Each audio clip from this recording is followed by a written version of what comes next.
Okay, so we're going to be starting chapter 6, which has to do with quadratic equations. And we're going to be looking at the first section, 6.1, Maxima and Minima. And let me just explain chapter 6 and what we've done before we begin today's lesson. So let's just kind of review once again quadratic equations. You can write a quadratic equation three different ways. One way is standard form, factored form, and vertex form. Okay, so chapter 5, you went from standard form to factored form, and you went from in this direction, and you did that by factoring. Okay, and there were all those different factoring techniques: common factoring, trinomials, decomposition, perfect square trinomials, differences of squares. You went from standard form to factored form. Okay, chapter 6 is going to go from standard form to factored form. That also, we're going to do that again, but this time we're going to go from standard form to vertex form, and that's what we're going to be doing today, and we do it by a method called completing the square. Okay? Now, all of these forms, vertex and factored, can always go back to standard form. And we did this in chapter 5, and we did this by expanding or multiplying. And that's what we did in 5.1 and 5.2. Okay, so this chapter kind of connects the stuff that you did in chapter 5 and into chapter 4. Now, we're going to go from standard form today, okay?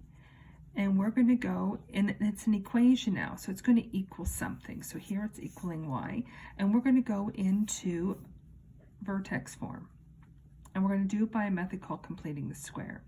Now, the one thing I hope you notice here is, what is this? Factoring something where you have a binomial square is a perfect square trinomial.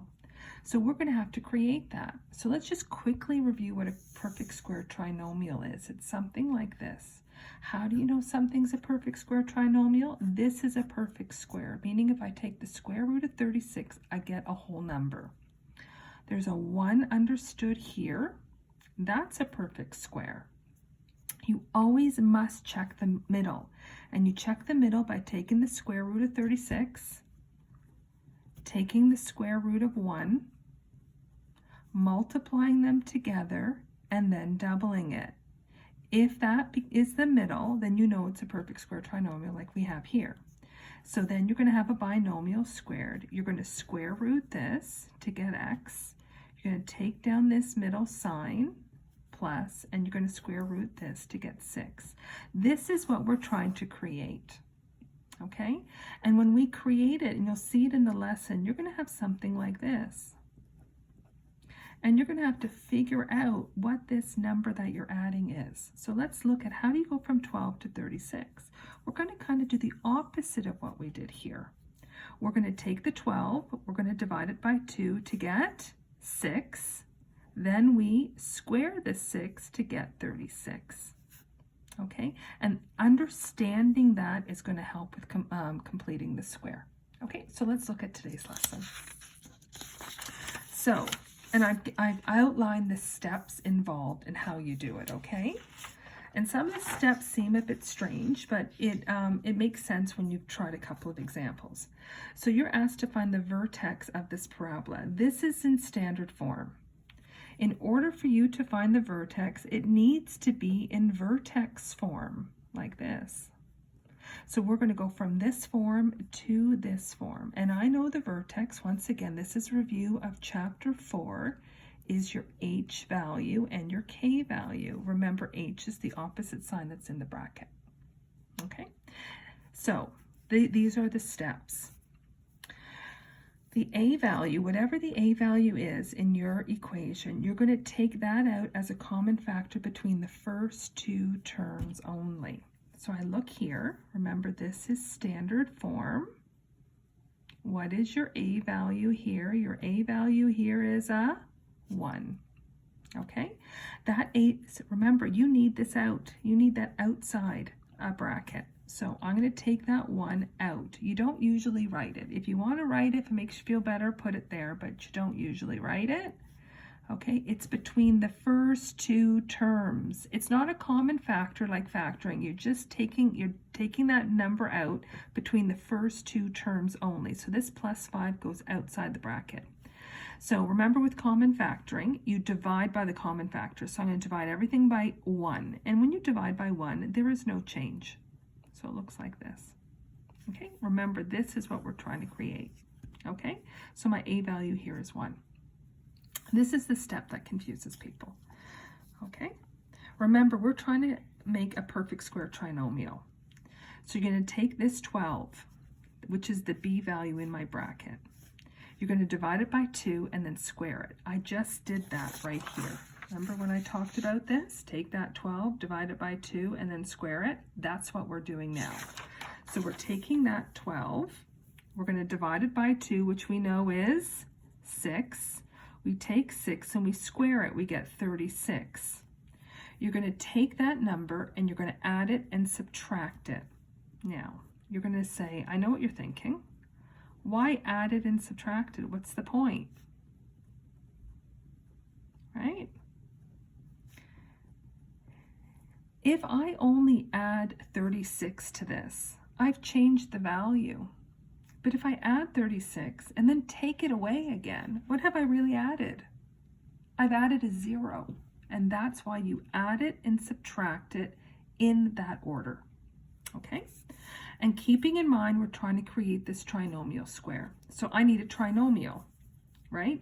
Right now I've got 1, 2, 3, 4 terms. I only want the first 3, 1, 2, 3. So that tells me this number here needs to come out of the bracket.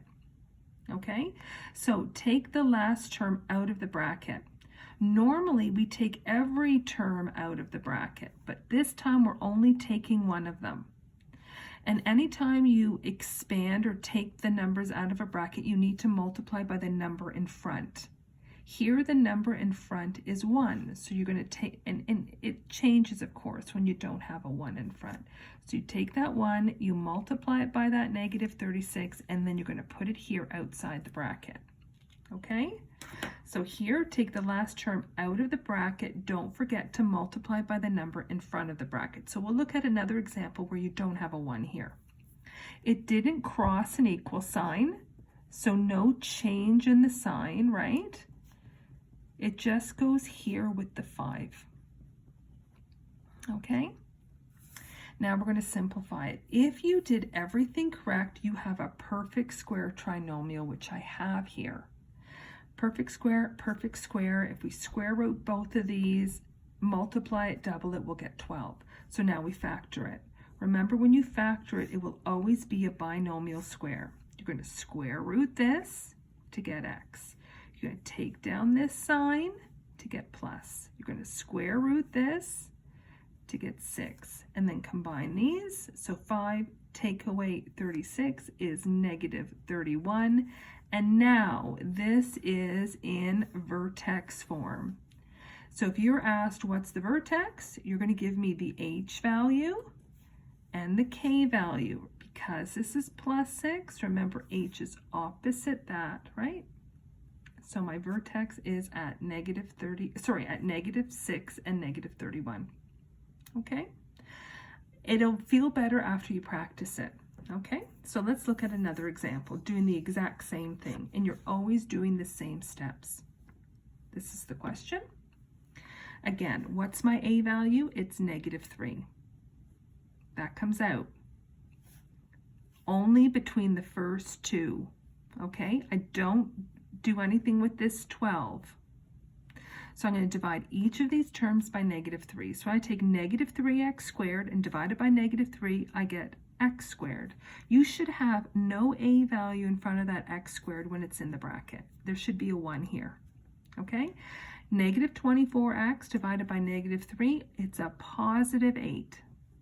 Okay? So I've done the first step here, right? Let's take the a value out as a common factor between the first two terms. Next one, I go inside the bracket, I look at my b value. I divide it by 2. I know 8 divided by 2 is 4. I take that 4, I square it to get 16. I'm going to add that 16 and then I'm going to subtract it in that order. Plus 16 minus 16 plus 12. Okay? Then I'm going to take out this last number here. Okay, because remember you want a trinomial. You want 1, 2, 3 terms. You don't want this last one. You're going to take it out, but remember it needs to be multiplied by the negative 3. Okay, so negative 3 times negative 36 is positive 48. That goes with the 12. If I've done everything correctly, this is a perfect square trinomial, which it is. Perfect square, perfect square. If I take the square root of 16, I get 4. Square root of 1, I get 1. Multiply them, double it, I get 8. So now I've created that perfect square trinomial. Now I factor it. Don't forget this little 2, the exponent. Square root, middle sign, square root, and then combine this. So once again, if you're asked for the vertex, you know the vertex is negative 4 and 60. And that's it. Let's look at a quick application question. It's really all the same thing, but just in the context of, an application. So here you're given the cost in dollars of operating a machine per day is given by this formula. T is the time, which is in hours, and the machine operates. You're asked, what is the minimum cost of running the machine and how many hours must the machine run to reach that minimum cost?